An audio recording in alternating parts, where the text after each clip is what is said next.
G'day, it's Simon at South OC Cars and Coffee, and I'm with Brent, who I might have done a little bit of a teaser of this in our weekly video when I was walking around before. Brent pulled into the car.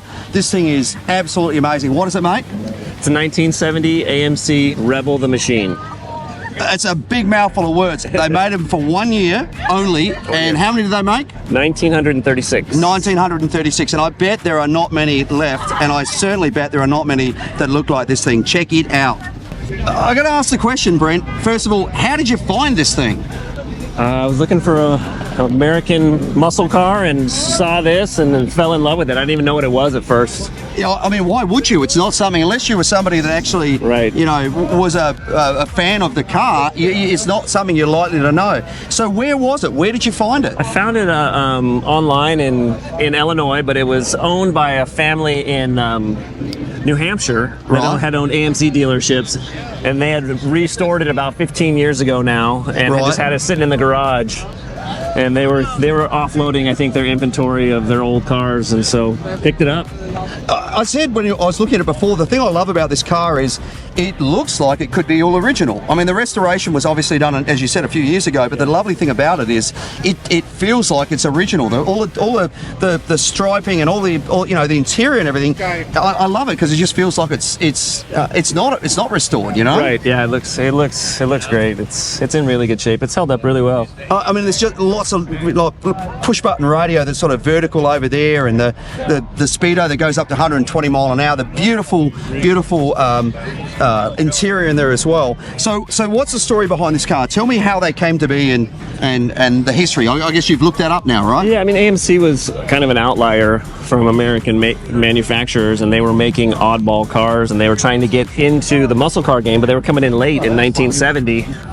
And so when they did the machine, they were making something that could compete with the cars of the day, and so they made these, and it was a one-off, and kind of just threw it together to make it as special as possible. And I mean, it looks, I mean, the stripes in it, just everything about the thing is, I bet even when this came out, because they built so few, people still wouldn't have known what it was when it came out, right? Yeah, I run into a lot of people, they say, I saw these in the showroom, and this is a car I wanted when I was a little kid. Oh, that's And my dad wouldn't buy it, because it was American Motors, right? Yeah, right.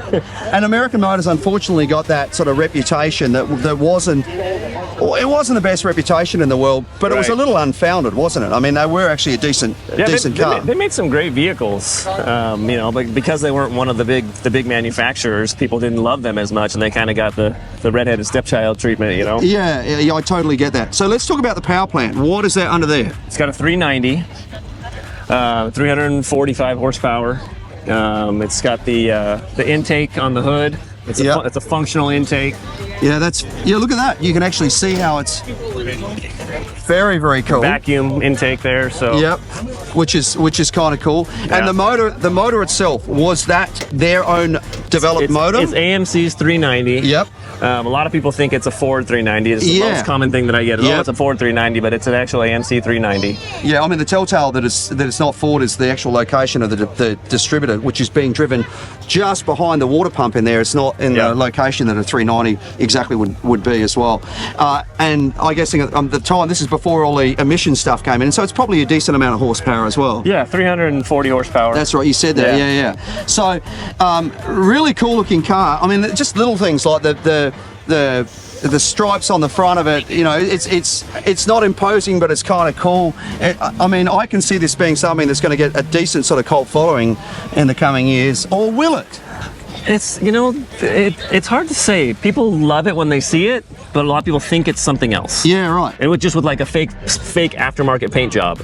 Yeah, I realized this is how it came from the factory. So they made them in red, white, and blue. Okay. And then they also made them in just colors with a matte black hood.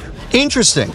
And is there one, I mean, for me, I think with this stripe and the colour scheme, I would have thought this is probably one of the more popular. This is the one that people know the most. The hero colour, yeah. Yeah, made, the story is they made initially just under 1,000 of these. The first 1,000 were supposedly red, white, and blue. Right, and then after that, you could pick the colours. It's very, very cool. I love it. I mean, when I walked up to it, I like you said, I had no idea what it was. Yeah. I kind of figured it was AMC, but it was one of those things like, wait, what? And I was walking around trying to learn more information. So I was glad you were standing here. Well, as our worthy car of the week winner, you get this Maguire's complete kit, which includes the hot shine foam, quick interior detailer, the perfect clarity glass cleaner, ultimate wash and wax, hybrid ceramic detailer, and the microfiber towel. Keep this beautiful, beautiful looking car in the condition it's in. Hey, congratulations and thanks for bringing it out. Nice meeting you. Appreciate it.